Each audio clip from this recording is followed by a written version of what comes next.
Eesti vanarahva laulude ja lauluviiside korjamise reisikirjeldus. Ambla kihelkond 1910,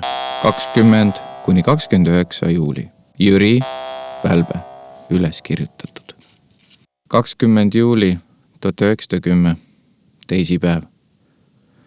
Suvine öö kattis maad. Vaikus valitses metsas, väljadel ja ka postmaante peal.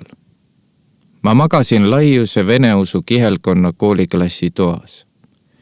Kell 1 öösi koputas ema mu magamistu akna peale, sest et õhtul ma palusin seda, hea ja hoolikat vanakest, mind parajal ajal üles äratada.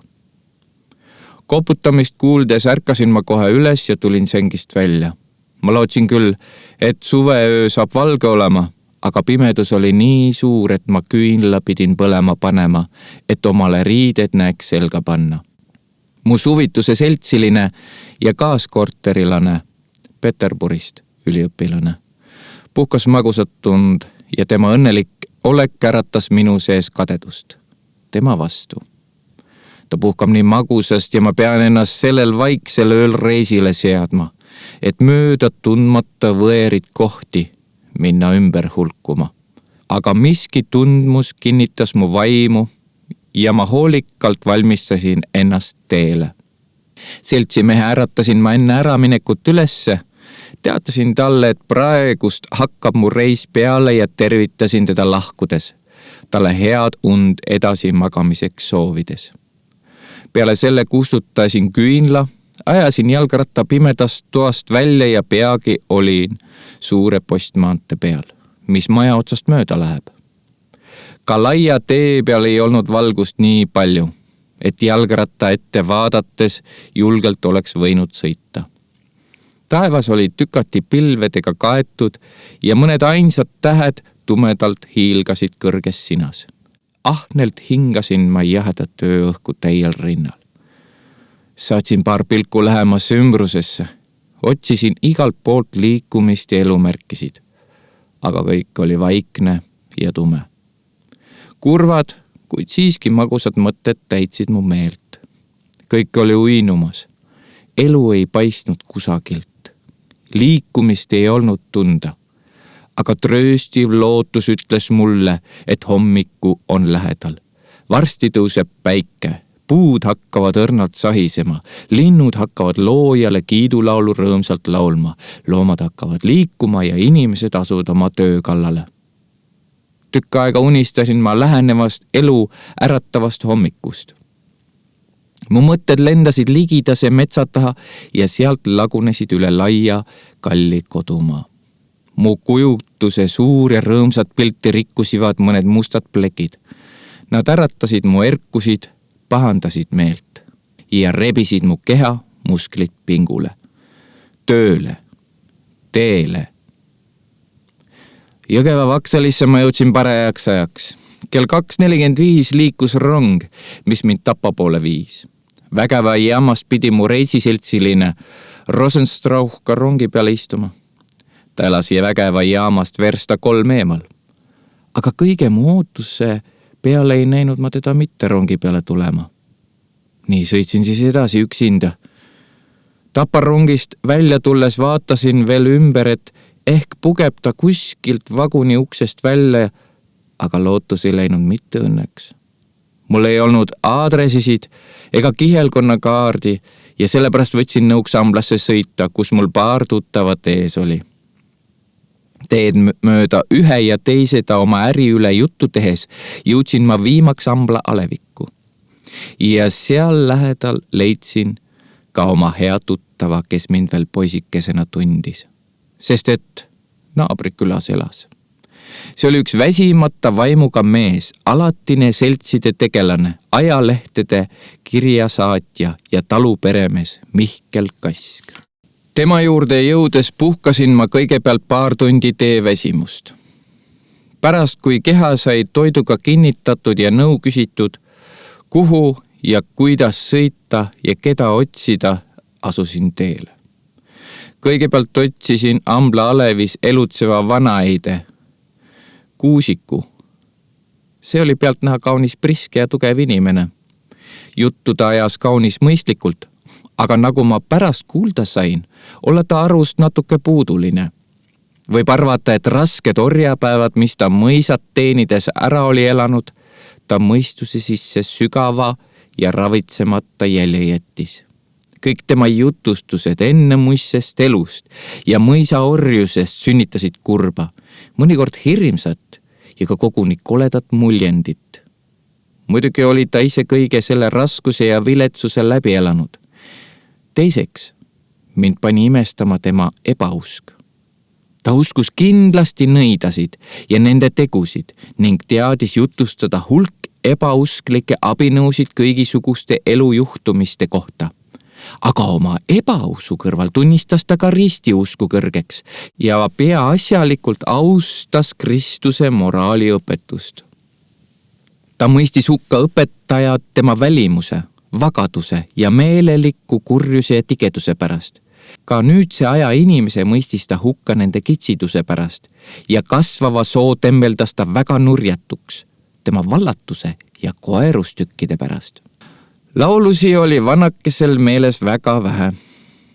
Viimaks pissin vaesele vanaeidele mõne kopikud pihku ja jätsin ta rahule. Ambla-Alev on praegu juba väike linnake. Mitme uulitsaga, aga 20 aastat tagasi on seal ainult kirik olnud ja 7 kõrtsi. 7 kõrtsi sellepärast, et sinna tulnud 7 mõisa piirid kokku ja iga mõis tahtnud kiriku juures oma kõrtsi pidada. Palju aitas Ambla suurenemiseks muidugi raudtee.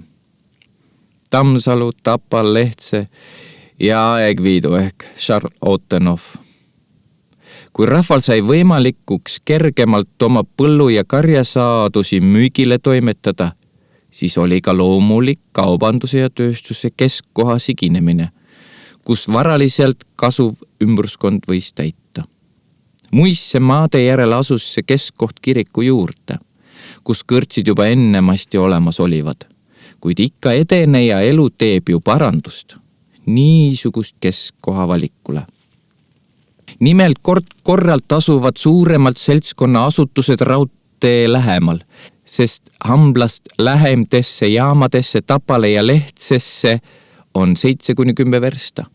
Nii on Tapa oma elanikude arvu poolest juba kaugel Amblast ees. Laenu ja hoiu ühisus ei asu mitte Ambla-Alevis, vaid Lehtse jaamas. Kuid Amblas on ka oma seltskonna asutused. Seal on tuletõrjujate selts, kellel oma seltsimaja kaunis suurte ruumidega on. Seal on haridusselts, mis kaunis kenasti, sisse seatud kooli, suurte arvu õpilastega üleval peab ja muud teised asutused. Niisuguste seltskundliliste asutuste juures enamisti leidub ka vähem ehk rohkem tublisi seltskonnad tegelaisi ja üks nendest on noor ja agar haridusseltsi kooliõpetaja Herr Ruus. Tema juurde läksingi nüüd teadusi saama ja nõu küsima. Peale lühikest jutuajamist läksin Herra Ruusiga seltsis Ambla vaestemajasse vanaettedele visiiti tegema. Vaestemaja elanikude arv ei olnud mitte suur ja selle veikse arvu sees ei olnud mitte ühtegi laulikutki. Pärisin siis vanaettede käest järele, kus laulikud elavad ja kuida neid kätte saada. Selle peale sain mõned juhatused ja aadressid, mis omale üles märkisin. Peale seda läksin isand Ruusiga Ambla köstri, isand Preisbergi, kes juba ammust ajast Amblas elas. See on hallikas, kõhnapoolne, natuke närviliste liigutustega mees. Tema seisukoht nähtavasti annab ennast tunda tema rahutusolekus. Ta ei ole mitte suur rahvuslane, sest seda ta ei kannataks olemast ja ta ei ole ka täiesti sakslane oma meeleolu poolest. Selle peale vaatamata, et tal koduseks keeleks rohkem saksa keel on. Laulikuid küll tema juhatada ei teadnud, sest et kirikuraamatutes ilmaliku laulude laulmist ühegi koguduse liikmele ühegi toimetuse juures tingimiseks ei panta. Aga kui köstri herrale oleks öelda olnud mõni lauliku nimi, siis selle elukoha oleks ta küll ära juhatanud. Aga selle asemel andis ta paar lauluviisi, mis tal veel muissest ajast meeles oli ja mis ta ise klaveri abil minule üles kirjutas.